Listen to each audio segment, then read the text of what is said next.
Europe. Europe 1. On allume la télé, Eva Rock. Encore un magazine de faits divers. On peut renouveler le genre ? Eh ben oui, en s'attachant qu'à un élément d'une enquête criminelle, c'est un moment très précis de la procédure. La garde à vue est une mesure de contrainte décidée par un officier de police judiciaire à l'encontre d'une personne soupçonnée d'avoir commis ou tenté de commettre un crime ou un délit. Sa durée est de 48 heures maximum. Et voilà comment on vient avec le nom de l'émission, 48 heures, parce que ça sera vraiment la garde à vue. C'est à Frédéric Lantieri qui présente déjà Faites entrer l'accusé que l'on doit cette nouvelle série documentaire. 3 soirées sont prévues, alors avec à chaque fois 2 affaires qui sont traitées, peu connues d'ailleurs, et envisagées sous le seul prisme de la garde à vue. La garde à vue, elle est reconstituée et interprétée par des comédiens à partir des procès-verbaux d'audition, et elle est alimentée par les témoignages des enquêteurs.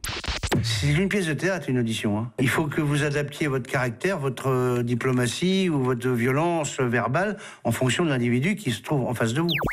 Une pièce de théâtre, alors avec une unité de lieu, unité d'action, unité de temps, c'est vraiment ça. C'est un moment qui tourne parfois à la guerre psychologique, vous allez le voir au cours des affaires. Résultat, on regarde 48 heures comme un polar, avec ses flics, mais aussi ses experts, comme ce psychiatre qui décrypte l'affaire du soir, celle de Jean-Yves Morel, soupçonné d'avoir tué une étudiante et sa belle-sœur. C'est très étonnant qu'il ait tenu très longtemps en garde à vue sans craquer. Mais c'est le cas des grands innocents ou des grands criminels. Les grands criminels, en fonction de leur personnalité, peuvent en effet tenir très longtemps, tant qu'ils ont le contrôle. Voilà, résultat, 48 heures, c'est à la fois un polar, mais c'est aussi un témoignage sur le fonctionnement de la justice. Et voilà comment on réinvente l'écriture d'une émission qui est consacrée aux faits divers.